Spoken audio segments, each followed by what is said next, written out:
Hello दोस्तों, आपका स्वागत है द हॉरर हिंदी में। यहाँ हम आपके लिए लाते हैं डरावनी कहानियाँ, जिसमें से कई कहानियाँ सच्ची घटनाओं से प्रेरित होती हैं। अब दिल थाम कर बैठिए, क्योंकि डर आपके करीब है। मेरा नाम विक्रम है और जो मैं आपको बताने जा रहा हूँ वो कोई मनगढ़ंत कहानी नहीं, बल्कि मेरी अपनी आप बीती है। ये वही रात थी जिसने मेरी जिंदगी बदल दी और मुझे ये सोचने पर मजबूर कर दिया कि क्या सच में भूत प्रेत होते हैं। हमारी शादी को सिर्फ 1 हफ्ता हुआ था। मैंने और सुमन ने हनीमून के लिए एक पहाड़ी जगह चुनी थी। हरे भरे पहाड़, ठंडी हवाएं और वो शांति, मानो किसी दूसरी ही दुनिया में आ गए हों। हम दोपहर में वहां पहुंचे और टैक्सी वाले से होटल के बारे में पूछा तो उसने एक पल के लिए हमें देखा, फिर हल्का मुस्कुराया और कहा, साहब, ये होटल बहुत पुराना है, लोग कम ही जाते हैं वहाँ, लेकिन अच्छा होटल है। उसकी आवाज़ में कुछ अजीब था, जैसे वो कुछ छुपा रहा हो, मगर हमने ज़्यादा ध्यान नहीं दिया। वो पुराना होटल और रिसेप्शन पर खड़ा अजनबी होटल सड़क से थोड़ा दूर घने पेड़ों के बीच बना था। बाहर से देखने में यह शानदार था, लेकिन अंदर घुसते ही अजीब सा सन्नाटा महसूस हुआ। रिसेप्शन पर एक बूढ़ा आदमी बैठा था। उसने हमारी ओर देखा और कुछ देर तक घूरता रहा, फिर ठंडी आवाज में बोला, आप लोग शादीशुदा जोड़े हैं? हाँ, मैंने जवाब दिया, लेकिन उसके चेहरे पर कोई प्रतिक्रिया नहीं आई। वो बस हमें घूरता रहा। फिर उसने एक पुरानी सी चाबी उठाई और कहा, कमरा नंबर 306, यह 3री मंजिल पर है, लेकिन रात में बाहर मत निकलना। ये सुनकर मेरे रोंगटे खड़े हो गए। मैंने हंसी में उड़ा दिया, मगर सुमन की आंखों में हल्की बेचैनी थी। कमरा नंबर 306, क्या ये वाकई एक हनीमून स्वीट था? कमरे में घुसते ही अजीब सा एहसास हुआ, जैसे वहां कोई और भी था। खिड़कियों पर मोटे पर्दे थे और दीवारों पर पुराने समय की पेंटिंग्स लगी थीं। कमरा तो अच्छा है, पर थोड़ा अजीब नहीं लग रहा? सुमन ने धीमी आवाज में कहा, अरे छोड़ो ना, हमें यहाँ सिर्फ 2 दिन रुकना है। मैंने हंसकर जवाब दिया। हमने सामान रखा और बाहर घूमने निकल गए। पहाड़ों के बीच वो ठंडी हवा, सच में सब कुछ परफेक्ट लग रहा था। पर क्या सच में सब कुछ ठीक था, या कोई अनदेखी चीज हमें देख रही थी? उस रात कुछ तो था, कुछ ऐसा जिसे मैं शब्दों में नहीं बयां कर सकता। शायद मेरी आंखें धोखा खा रही थीं, या फिर मेरी समझ से परे कोई चीज हमारे आसपास मंडरा रही थी। हम घूम फिरकर होटल लौट आए थे।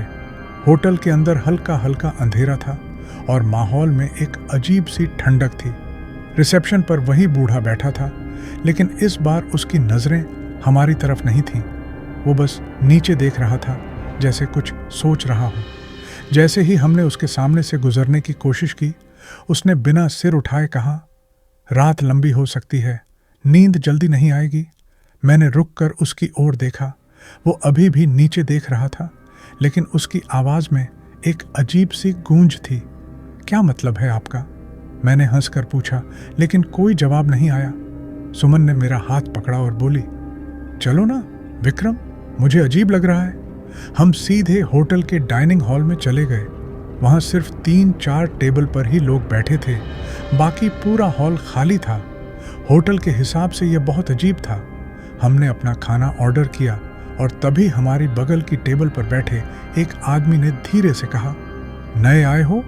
हमने उसकी तरफ देखा।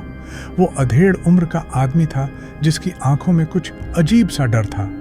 मैंने धीरे से जवाब दिया, हाँ, हनीमून पर आए हैं। वो हल्का मुस्कुराया, लेकिन उसकी मुस्कान जबरदस्ती की लग रही थी। फिर वो हमारे करीब झुककर बोला, कमरा कौन सा मिला? मुझे उसकी बात अजीब लगी। मैंने कहा, 306। क्यों? उसका चेहरा एकदम सख्त हो गया। उसके हाथ कांपने लगे और उसने जल्दी से अपना खाना खत्म किया और उठकर चलने लगा। जाने से पहले वो बस इतना बोला, अगर रात में कोई तुम्हें नाम से बुलाए तो जवाब मत देना। उसके जाने के बाद हम दोनों एक दूसरे को देखने लगे। सुमन के चेहरे पर हल्की घबराहट थी। ये सब लोग इतना अजीब बर्ताव क्यों कर रहे हैं? उसने धीरे से कहा, कोई ना कोई कहानी होगी, पुरानी होटल है ना, इसलिए। मैंने बात टालनी चाही, लेकिन अंदर से मुझे भी कुछ अजीब लग रहा था। हम खाना खाकर ऊपर गए। कमरे में घुसते ही एक हल्की सी सीलन की गंध आई। अजीब बात यह थी कि जब हम पहली बार कमरे में आए थे तब ऐसा कुछ महसूस नहीं हुआ था। विक्रम, ये जगह सच में अजीब है, सुमन ने मेरी ओर देखते हुए कहा। अरे पगली, तू ज्यादा सोच रही है, सो जा, सुबह घूमने चलेंगे, मैंने हंसते हुए कहा। लेकिन मेरे अंदर भी कुछ बेचैनी थी। हम दोनों बिस्तर पर लेट गए। कमरे की लाइट बंद थी और बाहर से हल्की हल्की हवा की सरसराहट सुनाई दे रही थी। रात का करीब 1 बज रहा था। सब कुछ शांत था, लेकिन तभी ठक ठक ठक दरवाजे पर हल्की दस्तक हुई। बहुत धीरे, बहुत धीमे, जैसे कोई ध्यान से सुन रहा हो कि हम अंदर से कोई प्रतिक्रिया देते हैं या नहीं। सुमन ने हल्की आवाज में पूछा, विक्रम, ये किसने खटखटाया? मैंने उठकर दरवाजे की ओर देखा, पीप होल से झांक कर देखा, लेकिन बाहर कोई नहीं था। कोई होगा, गलती से दरवाजा खटखटा दिया होगा। मैंने उसे तसल्ली दी और वापस बिस्तर पर आ गया। लेकिन जैसे ही मैंने कंबल ओढ़ा, ठक ठक ठक, इस बार दस्तक थोड़ी तेज थी। इस बार मैं सच में घबरा गया था। विक्रम, ये कौन है? बाहर देखो। सुमन डर के मारे मुझसे चिपक गई। मैंने फिर से झांक कर देखा, बाहर कोई नहीं था। लेकिन इस बार मुझे ऐसा लगा जैसे हॉलवे के अंधेरे में कोई परछाई थी, कोई खड़ा था वहां। मैंने सोचा कि अब सो जाना चाहिए, लेकिन तभी मुझे महसूस हुआ कि सुमन कुछ बड़बड़ा रही थी। मैंने उसकी तरफ देखा। उसकी आंखें बंद थीं, लेकिन उसके होंठ हिल रहे थे। सुमन, मैंने हल्के से उसे हिलाया, लेकिन जैसे ही मैंने उसे छुआ, उसने झटके से आंखें खोल दी। उसकी आंखों में सिर्फ सफेदी थी, कोई पुतलियां नहीं। सुमन, तुम ठीक हो? लेकिन उसने कोई जवाब नहीं दिया। वो बस मेरे सिर के पीछे देख रही थी, जैसे कोई वहां खड़ा हो। मेरे रोंगटे खड़े हो गए। मैंने धीरे से पीछे मुड़कर देखा और मुझे कुछ नहीं दिखा। लेकिन तभी मैंने महसूस किया कि बिस्तर के किनारे कोई खड़ा था, कोई साया। मेरा पूरा शरीर जम गया, मेरी सांसें तेज हो गईं। मैंने धीरे से सुमन को हिलाया। सुमन, उठो, ये जगह सही नहीं है। लेकिन वो हिली भी नहीं। और फिर, विक्रम, मैंने सुना कोई मेरे कान के पास फुसफुसाया था। मैंने झटके से चारों ओर देखा, लेकिन वहां कोई नहीं था। मेरे माथे से पसीना टपक रहा था। मैं झटके से उठा और कमरे की लाइट ऑन की। सुमन अब नॉर्मल लग रही थी। उसकी आंखें बंद थीं और वो सो रही थी। क्या ये मेरा भ्रम था? क्या सच में यहाँ कुछ है? लेकिन एक चीज अब भी मुझे डरा रही थी। जब मैंने बिस्तर के पास देखा तो वहां गीले पैरों के निशान थे। मेरा दिमाग सुन्न हो गया था। ये कैसे हो सकता था? हमने तो रात को दरवाजा ठीक से बंद किया था, फिर ये निशान कहाँ से आए? मैंने अपनी सांसें काबू में करने की कोशिश की और धीरे से सुमन को देखा। वो अब भी सो रही थी, लेकिन उसके चेहरे पर हल्की शिकन थी, जैसे कोई उसे परेशान कर रहा हो। मैं धीरे धीरे बिस्तर से उतरा, अपनी पूरी हिम्मत जुटाकर उन गीले निशानों को गौर से देखा। निशान दरवाजे से शुरू होकर हमारे बिस्तर तक आ रहे थे, लेकिन लौटकर कहीं नहीं गए। मतलब जो भी आया था वो अब भी यहीं था। बाथरूम के अंदर कुछ है। अचानक बाथरूम के अंदर से हल्की हल्की सरसराहट सुनाई दी। क्या कोई अंदर है? मेरे होंठों से धीमी आवाज निकली। मैंने धीरे से बाथरूम की ओर कदम बढ़ाए और जैसे ही मैं दरवाजे के पास पहुंचा, ठक ठक ठक, अंदर से किसी ने दरवाजा खटखटाया, लेकिन अंदर तो कोई नहीं था। मेरे पसीने छूट गए, मेरे हाथ कांप रहे थे, लेकिन मैंने हिम्मत करके बाथरूम का दरवाजा खोला। अंदर कोई नहीं था, लेकिन बाथरूम की फर्श पूरी तरह गीली थी और वहां भी गीले पैरों के निशान थे। मैंने घबराकर चारों ओर देखा। अचानक आईने में कुछ हल्का सा हिला। मैंने आंखें चौड़ी करके देखा। आईने में किसी की परछाई थी। वो कोई था। परछाई हिल रही थी, जैसे कोई मेरी ओर देख रहा हो। लेकिन जब मैंने मुड़कर देखा, वहां कोई नहीं था। ये क्या हो रहा है मेरे साथ? मैं सपना तो नहीं देख रहा। मैंने खुद को यकीन दिलाने की कोशिश की कि ये सब सिर्फ मेरी आंखों का धोखा है। लेकिन तभी बाथरूम का दरवाजा खुद ब खुद जोर से बंद हो गया। धड़ाम! मैंने झटके से दरवाज़ा खोला और दौड़कर बाहर आया। मेरी धड़कनें इतनी तेज थीं कि मुझे लगा कि दिल बाहर आ जाएगा। सुमन अब भी गहरी नींद में थी, लेकिन उसकी सांसें तेज हो गई थीं और उसके चेहरे पर डर के भाव साफ नजर आ रहे थे। मैंने उसे धीरे से हिलाया। सुमन, उठो, कुछ गड़बड़ है यहाँ। लेकिन सुमन ने धीरे से आंखें खोलीं और उसकी आंखों में सिर्फ सफेदी थी। सुमन बदल गई थी। सुमन, तुम ठीक हो? मैंने घबराकर उसे पकड़ने की कोशिश की, लेकिन उसने झटके से मेरा हाथ झटक दिया और एकदम सीधी बैठ गई। वो आ गया है, सुमन ने बिना किसी भाव के कहा। कौन?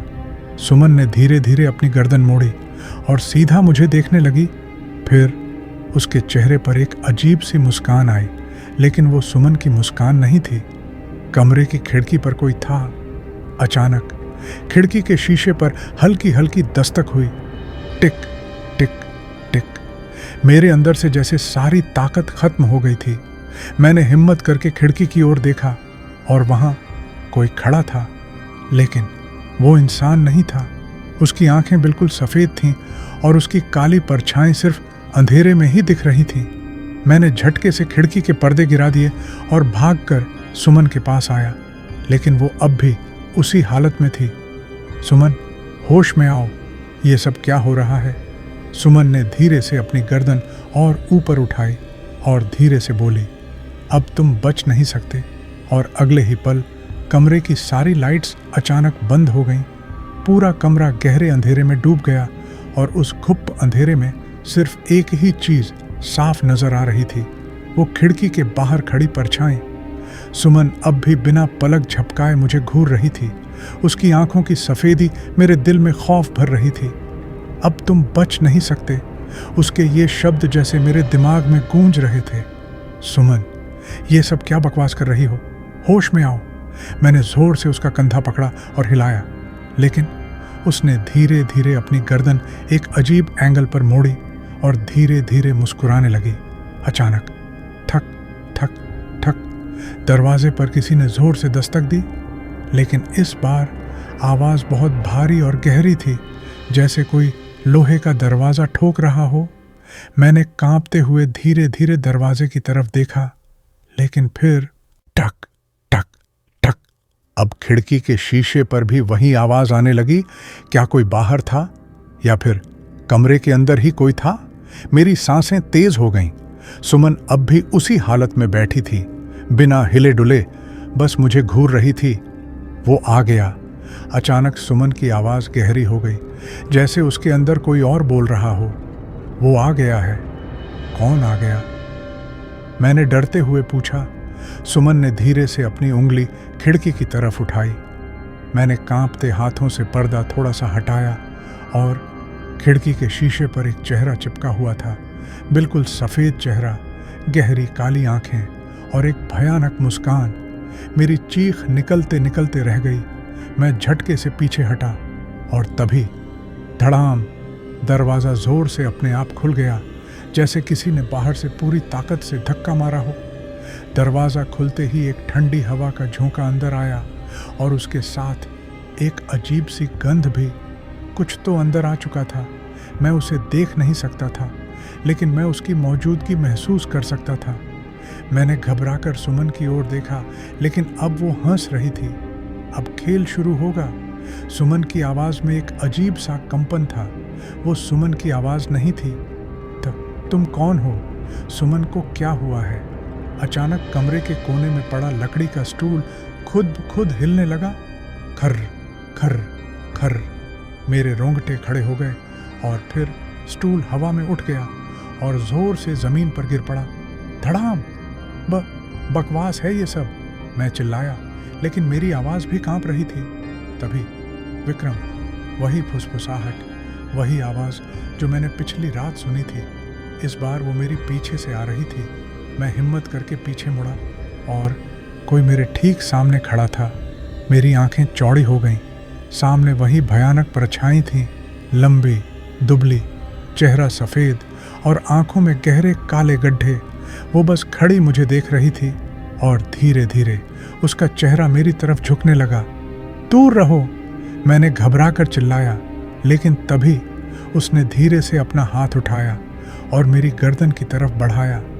अब तुम बच नहीं सकते विक्रम। उसकी आवाज़ गहरे अंधेरे में गूंज उठी और अगले ही पल सारा कमरा एक तेज चीख से गूंज उठा। अब तुम बच नहीं सकते विक्रम। ये शब्द मेरे कानों में किसी हथौड़े की तरह गूंज रहे थे। वो परछाई मेरे सामने खड़ी थी। उसका चेहरा अब और भी साफ दिख रहा था। सफेद बेजान चेहरा, गहरी काली आंखों के गड्ढे और होंठों पर वो डरावनी मुस्कान। मेरे पसीने छूट रहे थे। दिल इतनी तेजी से धड़क रहा था कि लगा अभी बाहर आ जाएगा। मैं सांस भी नहीं ले पा रहा था। और फिर उसने अपना हाथ मेरी तरफ बढ़ाया। कुछ करने की हिम्मत नहीं हो रही थी। मुझे लग रहा था जैसे मेरे पैर जमीन में गड़ गए हों। मैं भागना चाहता था, चिल्लाना चाहता था, लेकिन मेरी आवाज़ जैसे गले में ही अटक गई थी। तभी विक्रम, बचाओ। ये आवाज़ सुमन की थी। मैंने झटके से उसकी ओर देखा और जो देखा उसने मेरी रूह कंपा दी। सुमन अब भी बिस्तर पर बैठी थी, लेकिन उसकी गर्दन पूरी उल्टी हो चुकी थी। उसकी आंखें अब सफ़ेद नहीं थीं, बल्कि गहरी काली हो चुकी थीं, जैसे अंदर कोई दूसरी आत्मा बस गई हो। उसके होंठ हल्के से हिले। विक्रम, वो आ गया है, हमें छोड़कर मत जाना। कमरा हिलने लगा। अचानक पूरा कमरा जोर जोर से हिलने लगा। धड़ धड़ धड़ टेबल खुद ब खुद खिसकने लगी। खिड़की के पर्दे हवा में उड़ने लगे और बिस्तर जोर से कंपन करने लगा, जैसे कोई उसे हिला रहा हो। ये सब क्या हो रहा है? मैं चिल्लाया, लेकिन मेरी आवाज़ गूंजकर वापस मेरे कानों में ही पड़ रही थी। तभी टप टप टप कमरे की छत से खून की बूंदें टपकने लगीं। मैंने घबराकर ऊपर देखा। छत पर कुछ लिखा था, खून से। ये होटल तुम्हारी कब्रगाह बनेगा। मेरे होश उड़ गए। मेरी सांसें तेज हो गईं। भागो यहाँ से। मुझे समझ नहीं आ रहा था कि मैं क्या करूं। यहाँ रुकना मौत बुलाने के बराबर था, लेकिन सुमन को ऐसे नहीं छोड़ सकता था। मैंने जल्दी से सुमन को पकड़कर झकझोरा, सुमन, हमें यहाँ से भागना होगा। लेकिन सुमन ने मुझे घूरते हुए धीरे से सर हिलाया और फिर उसकी हंसी गूंजने लगी, एक डरावनी, खौफनाक हंसी। हाँ हाँ हाँ हाँ। मैंने घबराकर उसे छोड़ दिया और तभी धड़ाम, कमरे का दरवाज़ा अपने आप पूरी ताकत से बंद हो गया। अब हम पूरी तरह फंस चुके थे। बाहर कोई था। तभी बाहर से किसी के तेज कदमों की आवाज़ सुनाई दी। टप टप टप। कोई दरवाजे के बाहर चल रहा था, धीरे धीरे, जैसे किसी को ढूंढ रहा हो। मैंने हिम्मत करके दरवाजे की तरफ देखा और फिर नीचे, दरवाजे के नीचे से दो सफ़ेद पैरों की परछाई दिखी। कोई बाहर खड़ा था, लेकिन अजीब बात यह थी कि उसके पैर ज़मीन पर नहीं थे, हवा में लटक रहे थे। मेरे रोंगटे खड़े हो गए, मेरे हाथ कांपने लगे। तभी ठक ठक ठक दरवाजे पर जोर की दस्तक हुई। कौन है? मैंने कांपती आवाज़ में पूछा, लेकिन कोई जवाब नहीं आया। फिर दरवाजे का हैंडल धीरे धीरे खुद ब खुद घूमने लगा, जैसे कोई दरवाज़ा खोल रहा हो। मैंने झटके से दरवाजे को पकड़ लिया और जोर से धक्का दे दिया, नहीं, अंदर मत आओ। और तभी दरवाजे के दूसरी तरफ से एक अजीब सी सरसराती आवाज़ आई, विक्रम, दरवाज़ा मत बंद करो। वो आवाज़ मेरी माँ की थी। माँ, मैं पूरी तरह हिल चुका था। माँ, तुम यहाँ कैसे? कोई जवाब नहीं आया, बस एक हल्की सी हंसी सुनाई दी। और फिर धड़ाम, दरवाज़ा इतनी ज़ोर से हिला कि मैं पीछे गिर पड़ा। तभी कमरे के अंदर अचानक काला धुआं भरने लगा। वो परछाई अब पूरी तरह कमरे में दाखिल हो चुकी थी और फिर कमरा पूरी तरह अंधेरे में डूब गया।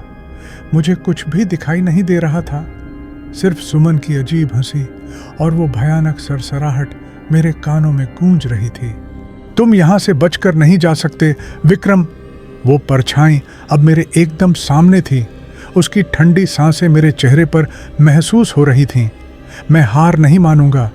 नहीं, मैंने जोर से चिल्लाया और अपनी पूरी ताकत से सुमन का हाथ पकड़ लिया। सुमन, उठो, हमें यहाँ से निकलना होगा। लेकिन वो बस मुझे घूर रही थी। उसकी आंखों में वो अजीब काली छाया अब भी थी। मैंने उसे झकझोरा, सुमन, मैं तुम्हें यहाँ मरने नहीं दूंगा। तभी ठक ठक ठक वो भूतिया दरवाज़ा फिर से हिलने लगा। अब या तो हम बच सकते थे या हमेशा के लिए यही फंस जाते। भगवान का नाम लिया और दौड़ पड़ा। मैंने अपनी पूरी ताकत जुटाई और कमरे की तरफ भागा। मैंने सुमन को घसीटते हुए अपने साथ खींचा और जोर से दरवाज़ा खोल दिया। धड़ाम! दरवाज़ा एक झटके से खुला और बाहर भयानक धुआं फैला हुआ था।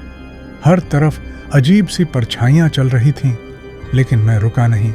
मैंने सुमन को अपने कंधे पर डाला और अंधेरे गलियारे में भागने लगा। तभी, रुको, तुम नहीं जा सकते। पीछे से वही डरावनी आवाज़ गूंज उठी। सीढ़ियों तक पहुंचना था। मेरी सांसें तेज हो चुकी थीं, पैर कांप रहे थे, लेकिन मैं भागता रहा। तभी सामने से वो दरवाज़ा दिखा जो होटल के बाहर खुलता था। सिर्फ कुछ कदम और, लेकिन तभी धड़ाम! दरवाज़ा अपने आप जोर से बंद हो गया, जैसे किसी ने उसे पकड़ लिया हो। मैं ठिठक गया, अब क्या करूं? तभी मेरी नज़र होटल की दीवार पर टंगे भगवान की तस्वीर पर गई।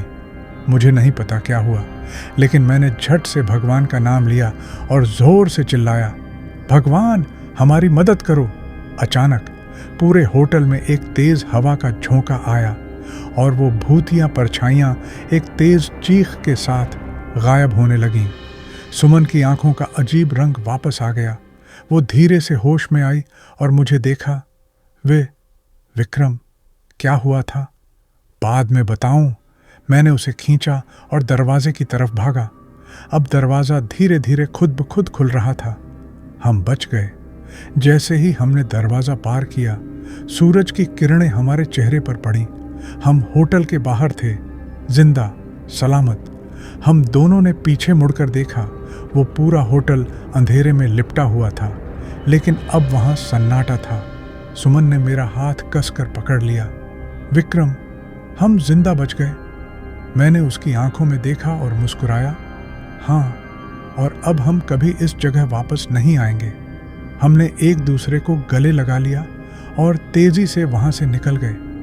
बाद में हमें पता चला कि उस होटल में कई साल पहले एक पूरी फैमिली की रहस्यमयी मौत हुई थी।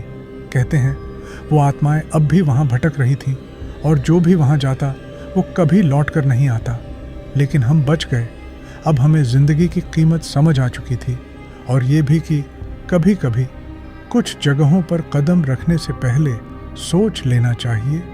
आपको ये कहानी कैसी लगी कमेंट में ज़रूर बताएं और ऐसी ही और कहानियों के लिए हमारे चैनल द हॉरर हिंदी को सब्सक्राइब करें। मिलते हैं एक नई कहानी के साथ।